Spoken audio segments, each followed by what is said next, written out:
Alright guys, it's Chatterbox Reviews, coming at you guys with my review for the 100, Season 6, Episode 5.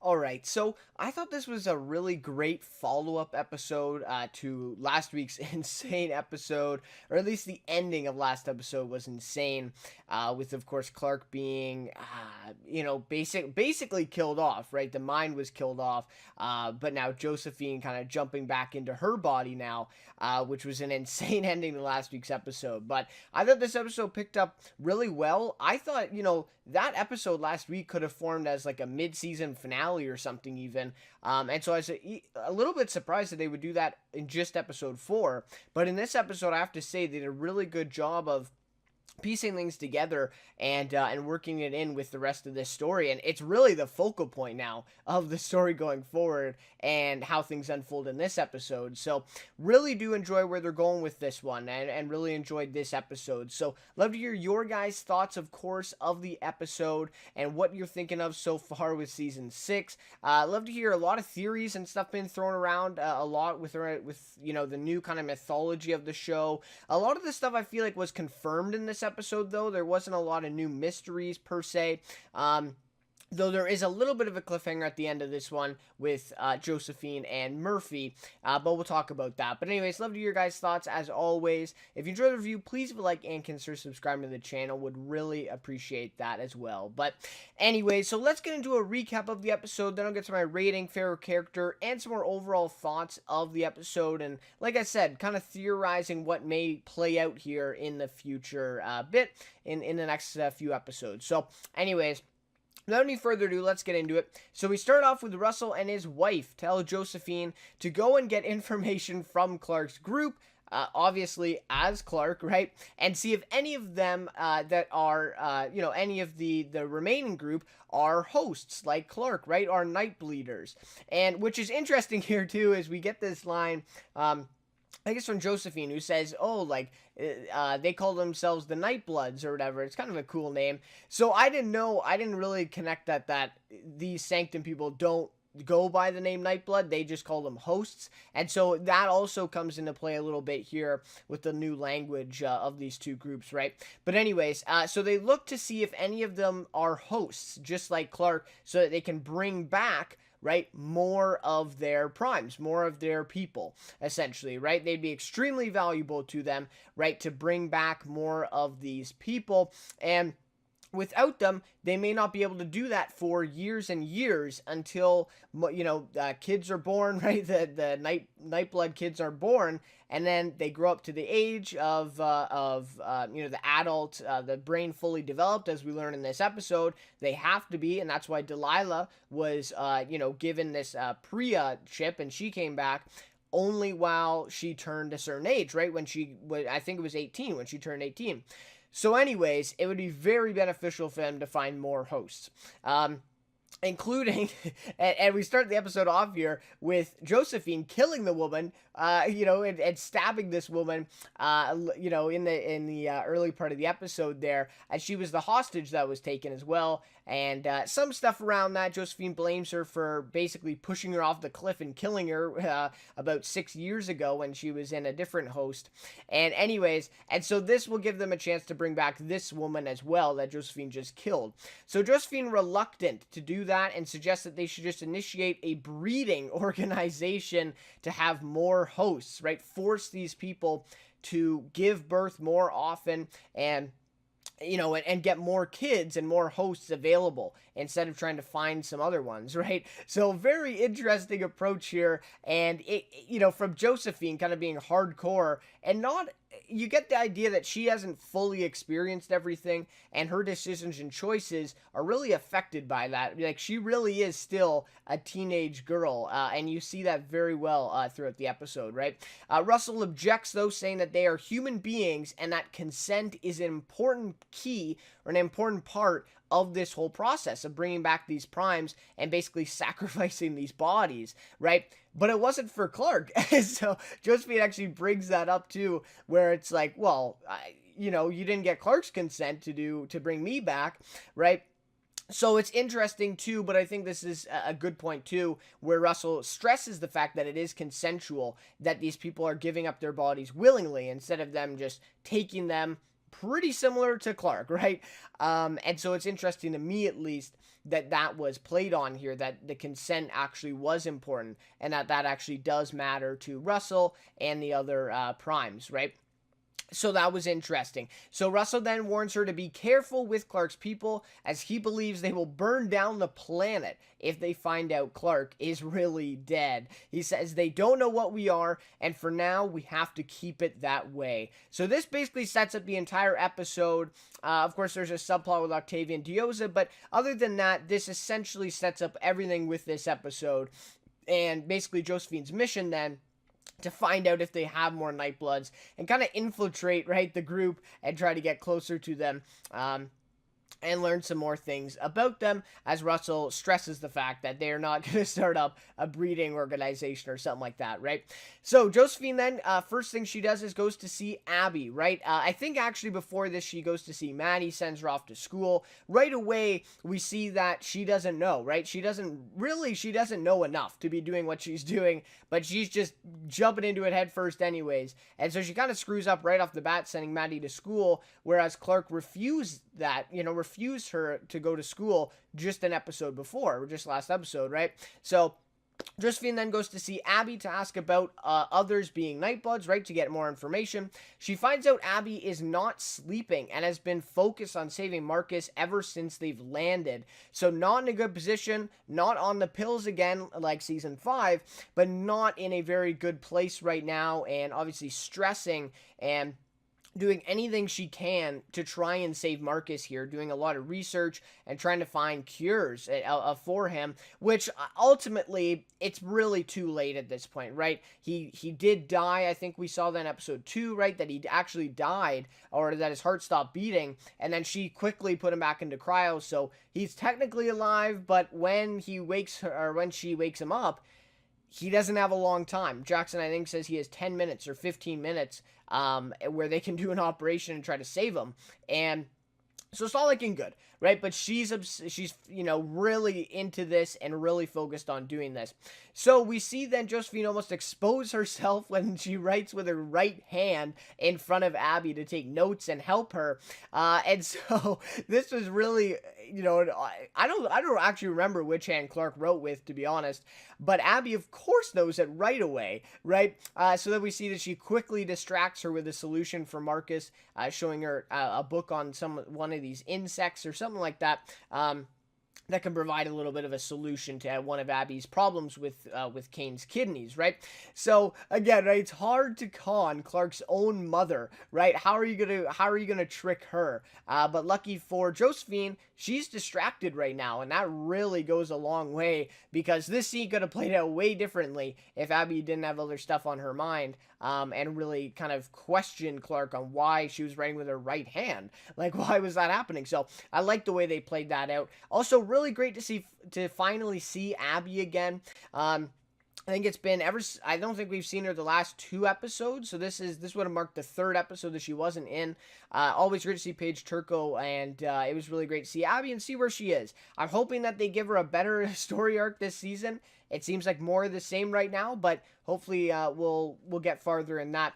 One thing I do want to bring up with this scene, though, with Abby in particular, is my question is, could her desperation to save Marcus cause them to turn him into one of the primes and bring him back in a different body, since his current one has failed him, or for the most part has failed him to this point, and it looks like he will be dead?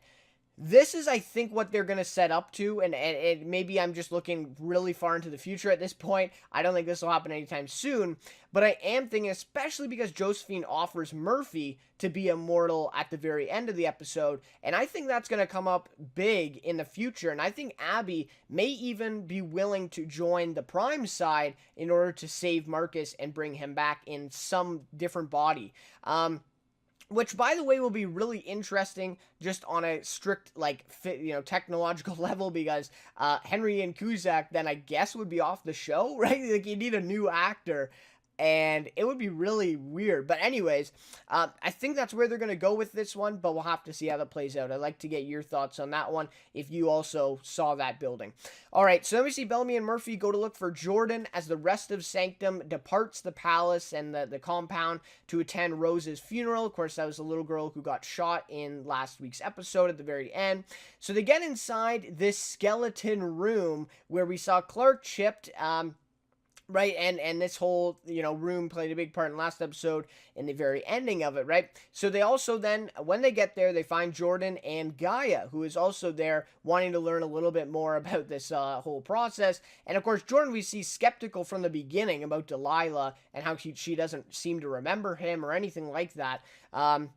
And so he wants answers, right? So as they look around, then we see Josephine follows them inside, as Clark, of course, right? They think she's Clark. So she follows them inside and says they should leave Sanctum's most holiest place. I think that's what she says, or the most holy place. Which is interesting to learn, that the skeleton room is actually the holy place of the Sanctum people, because Josephine would know this at this point, right? So anyways, before they can leave, or before Josephine can convince them to get out, because of course she doesn't want them to know anything. Russell gives us strict, instructions. They don't know who we are. Let's keep it that way, right? And then at this point, she's already kind of failed at that, right? So Gaia then finds the logo of the flame, right? That kind of infinity symbol imprinted on the skeleton heads, and guesses that they are all commanders, right? She says, oh, these must be the past commanders, or something like that, right? And that's kind of her level of understanding at this point, but not quite, right? As we know, that is not quite what the reality is, but you can definitely see where she's coming from. So then we see Jordan opens a door to another room, which is the one we saw Josephine wake up in last episode. She woke up in the chair, kind of like a lab room, pretty much, right? And this is where they do the whole process of inserting the chip in the body and bringing back the Prime people. So a really kind of chilling sequence here when you see the group, right, our group, finding out what happened to Clark after we already know and saw everything that happened. And of course, Clark is there with them right in this moment, and they have no idea. So a really great way of showing this too. So Bellamy figures out that these chips are not for commanders, but instead it is older technology made by Becca right before the first apocalypse. So this whole sequence really confirms a lot of the stuff that at least I've been saying, and I know a bunch of you have been saying as well, what I've seen, on Twitter, and also the comments you guys have been letting me know too, a couple of you. So anyways, just confirming pretty much what we already knew, that it is older tech, and the commander chip is a newer version of this technology, or this AI, drive, if you will. And so, we see that kind of confirmed here, and Bellamy comes to that realization as well. So then Jordan gets on the computer system, and they end up watching a video of Dr. Gabriel performing the process of turning a girl into a Prime.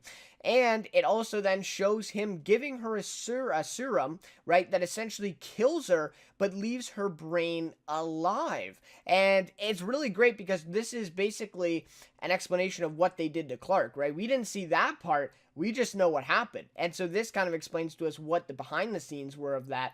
And that's why Russell injected her with that serum, I guess, which essentially kills the person, but leaves the brain alive of some sort, right? It's not quite the paralytic. It's something more than that they've discovered here. But anyways, and so it keeps the brain conscious, I guess, alive. And at this point, we see then the basically the Prime uploaded into this living brain, and then it just takes over, right? So then we see the original dad from the flashback. And that flashback, when it happened, I'm like, oh, this is cool. All right, pretty cool. But it actually is really important for this stuff, right? So from the flashback, he hands then Dr. Gabriel the chip to put inside this girl. And obviously a very kind of horrifying scene too, to see the girl struggling, and then she gets the serum and just kind of stops moving. Obviously very kind of a horrifying visual there too. But we get the idea then that this was the first Josephine reincarnation after he killed her during the Red Sun. And then we see this whole moment play out where Josephine comes back. So we see Josephine wake up. Of course, this is all in the video. We see her wake up and we learn that Gabriel was her boyfriend from the flashback. It took him 24 years to figure this process out along with the dad. So the dad and Gabriel have been working together.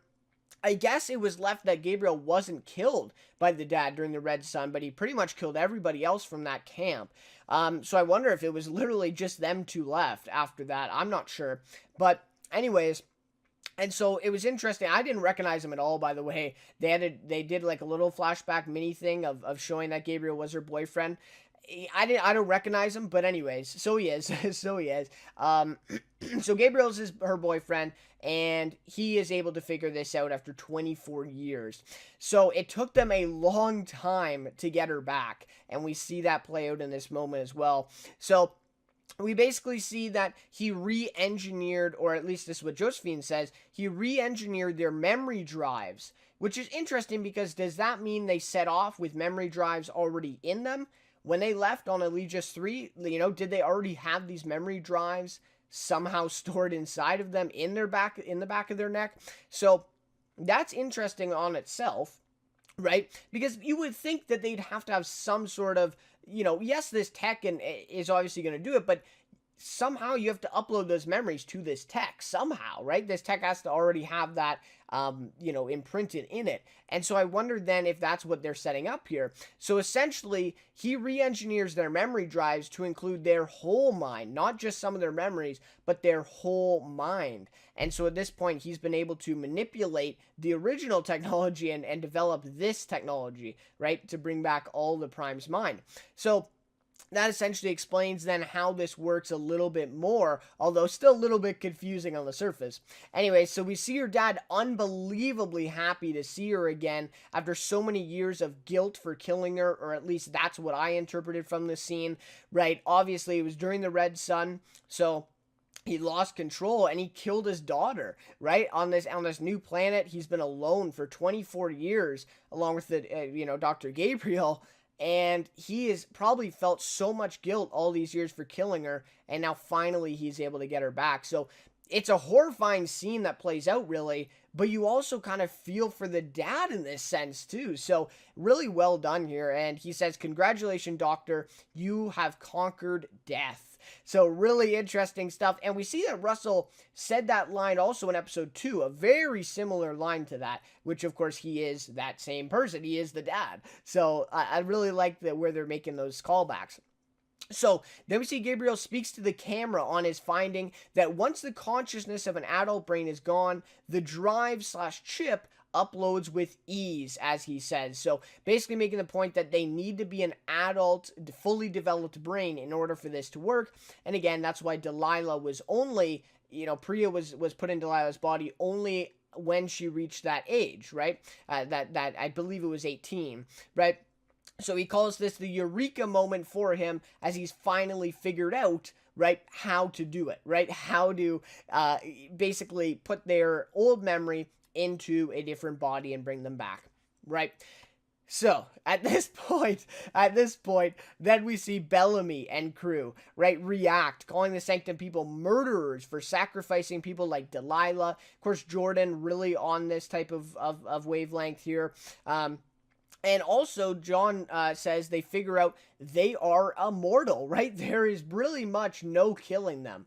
Unless, I guess, you destroy this drive and they just can never be brought back.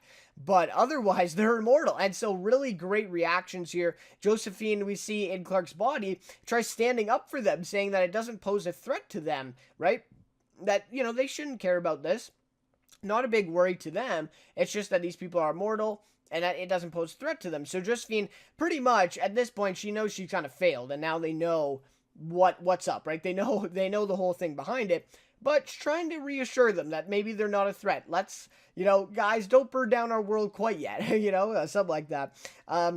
So anyways, so then we see, though, that Gaia says it does pose a threat to Maddie, who is a Nightblood. So thus, Josephine figures out that Maddie is a Nightblood too, and says that she will go with Gaia to find her, to go look for her. And so that was just kind of a chilling moment for us as viewers, because we know that's exactly what Josephine was sent in to do, is figure out more Nightbloods, and now Gaia has just exposed Maddie to her. So we also see then that Bellamy is worried that Clark might be a target as well, and he even says that to Josephine. Too little, too late, Bellamy, right? Too little, too late. You missed out by about a day, basically putting that together that she might be a target. Anyways, so then we shift gears here. So we'll come back to the Josephine kind of storyline there. Let's go quickly to Octavia and Dioza. So Octavia and Dioza are trapped in a quicksand type liquid. After chasing Xavier down in the forest, they fall into this kind of trap that he leads them into, and that's what it is. So we see him then run off for a little bit. Dioza then tries helping Octavia as she recognizes her self-doubt at this point, and self-hate really, and asks if she wants to die. A very serious moment playing out here between Dioza and Octavia. Dioza even pulling a gun on her at this point, basically, asking her, she wants her to shoot her, right? To kill her, because obviously her wanting to die would, sacrifice the mission a lot. And obviously Dioza has a lot on this, because she wants her baby to grow up in Sanctum and be safe. And so she does. She's not going to let Octavia let her down here. And so she tells Octavia, even though everyone hates her now, that as long as she still draws air, she has a chance to turn it around. So, really powerful line there. And also maybe this gives Octavia a little bit of confidence. And it's something, and I mean, Dioza even says, like, imagine being in the record books next to the worst people ever alive or something like that. And she is in this world, and Octavia is nowhere near that. So putting into perspective for Octavia as well, and kind of hopefully bringing her out of this rut that she's in. So Dioza then throws her gun away, and Xavier returns very soon after and offers to help them out if they tell him information about their people being Nightbloods. Of course, Octavia very reluctant to Dioza even telling her to tell him, right? Tell him some information. Let's get out of here. Octavia also, still very reluctant. And I don't even know that she really cares that much about Bellamy and Clark and them anymore. It's just that's just the way she is. She is not going to basically break down and tell Xavier anything, right? That's just the way she is, right? So then we see a temper flare come in and basically swipe through the area where Octavia and Dioza are. Xavier runs away, but before he does, he throws them a rope where Dioza is able to take the rope and get out, but Octavia is so far down in this quicksand that it's really pointless. She really can't even hold on to the rope to get out. And so at this point, Dioza says, she'll come back for her. Dioza runs away to try to get to cover, and Octavia is forced to basically go under. She's forced to go under the liquid and go into the quicksand. So Dioza is able to get out safety, but Octavia is forced to go under the quicksand. In order to survive this temper flare. So then we see a few moments later, Dioza returns, and the area, the effects here were really, really well done, but the area is completely transformed. It almost looks frozen over, and a lot of this stuff is just sand. It's just, all the soil is just sand now.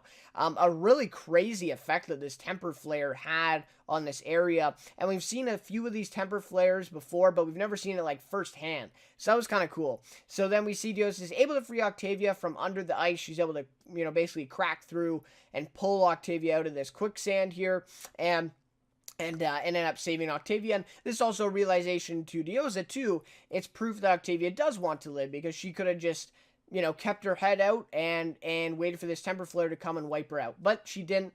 She went under and she survived. So a very cool concept of the temper flare here, right? I thought this was really cool, building some more mythology about Sanctum and giving us a little bit more of that, and also using it to develop some character, depth with Octavia, and figuring out that, yeah, she does still want to survive. She doesn't want to die. So we leave it off that Xavier's run off again, and they're going to chase him again. So this was obviously a subplot to the episode, a very small subplot, but I would have liked to see a little bit more happen in terms of progression here. They basically ended up at the exact spot they started with in the episode, and yes, we get this little storyline with Octavia, but it was very short-lived. So to me, I didn't love that part of the episode, but it's good to see them, I guess. You'd rather just see them than not see them for 3 episodes or something like that. But anyways, so Then we get this. So Josephine tries to run off from the restaurant place so that everybody's sitting at, right? The whole group's sitting at, including her.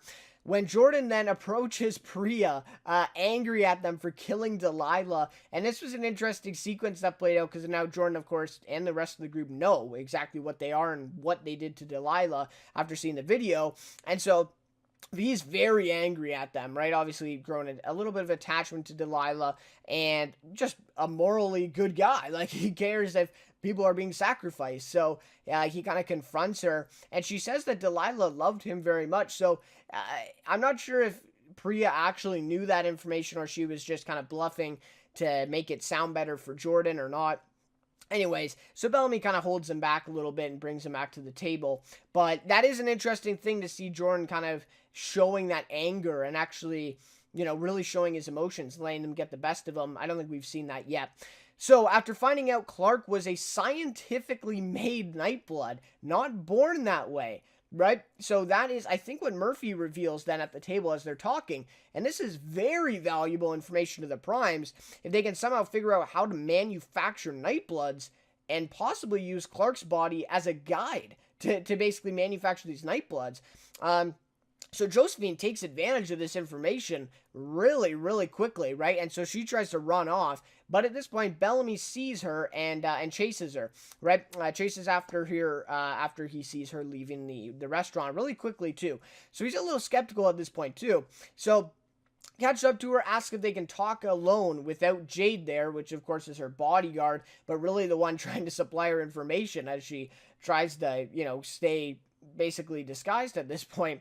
So they do, they get into this building, right? They talk alone, and Bellamy, the first thing he asks is where she was going and why she feels differently about these people. So right away, I think we can see that he was skeptical. I mean, I think he still thinks that it's Clark, but he at least is skeptical about why Clark is thinking this way, where it just seems a little bit off from where she usually would be. So he tells her that he can see the people, and this was the best line of the episode. I really, really love this line. So he tells her that he can see the people he killed in his dreams, but these people can see the people they killed in the mirror, right? They can see the bodies that they kill in the mirror because they are in those bodies now. A really powerful line, and like that's basically what he's saying. That's his point. It's like, why would you trust these people or be okay with this if like they could see the people they killed in the mirror, right? So he has a problem with this, and again, a really powerful line too. A really great writing there. I didn't even think of that, but it's so true, right?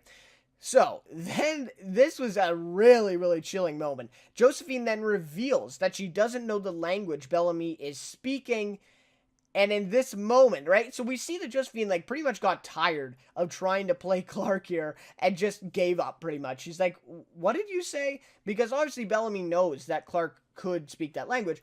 Now, one thing I will say, though, that seemed very oddly convenient is that Bellamy seemed, and the others too, seemed to speak that, the grounder language, if you will, every time around Clark in this episode, and we didn't really see that in any earlier episodes. Or I might be wrong on that one, but it just seems to me like it was a little bit too much this episode, where it just seemed like convenient that then it makes sense that Josephine wouldn't understand the language and she can't, and that kind of exposes her. So that to me felt a little bit convenient, but that was, I mean, very small thing, kind of a nitpick, I guess. But anyway, so that is what ends up being Josephine's downfall here. She doesn't know the language Bellamy's speaking. She doesn't even know what he's saying at this point. And in this moment, then, Bellamy figures it out. He puts the pieces together and he says, who are you, right? He figures it out that is not Clark anymore. So then Josephine, we see she stabs him, right, with the paralytic tube or a needle, I guess, that she grabbed from the lab earlier where we saw, and she says, as, of course, Bellamy is on the ground, paralyzed at this point, we know that he can see, hear, understand everything that's going on, but he cannot move. And so she says, I'm Josephine Lightborn. Nice to meet you. Wow. Crazy stuff, right? That was a really chilling moment for me. The moment that Bellamy, and we see for a couple seconds, we see his face, and then the light bulb clicks on, right? And he understands all the stuff that's been going on. Of course, this, goes along with the knowledge that he just recently has of what they do and how it goes. and he's able to figure it out. Really crazy stuff there.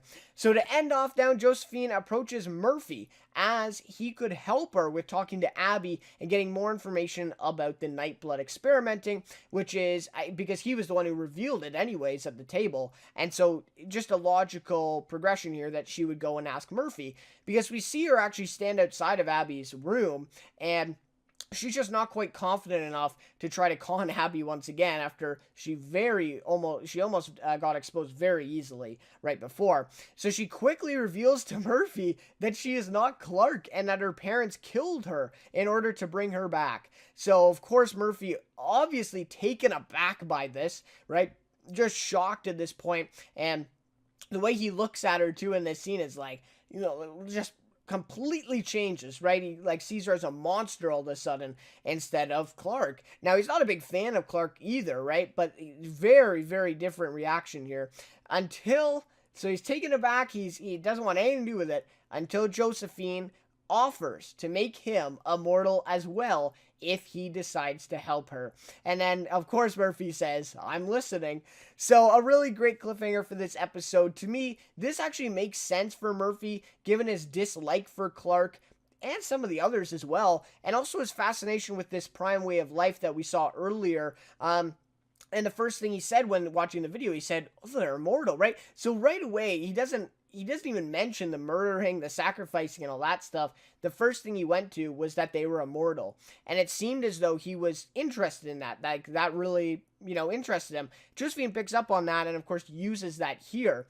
And also, right, Murphy, he didn't really like Clark. So, to see that she's gone now, I could see him being the character to say, oh, well, maybe let's go with this and see what happens, right? Like, maybe I'm not going to do anything just to get vengeance for Clark. So it's really interesting. I like this arc for Murphy, but I saw some people saying as well that no, he's just playing her, right? He does care. He knows what she's trying to do. He's just going to play her, right? To try to get in with them and see what is happening behind the scenes, which I could see as well. So I'll have to see how that plays out and how that goes for Murphy, and see whether he's playing her or he actually is buying into the process and he wants to be made immortal as well. Alright, so in terms of a rating for this episode, I'm going to give this one a 4.7 out of 5. Thought it was a little bit better pacing than last episode. Again, the subplot with Octavia and Diosa wasn't my favorite, but I like the way they kind of slid it in throughout the episode, and Abby too. I guess you could call that a subplot for this one. And they kind of slid those things in to break up pretty much a very shocking and intense main storyline this week, with Josephine trying to infiltrate the group and, of course, Bellamy figuring it out and all that stuff.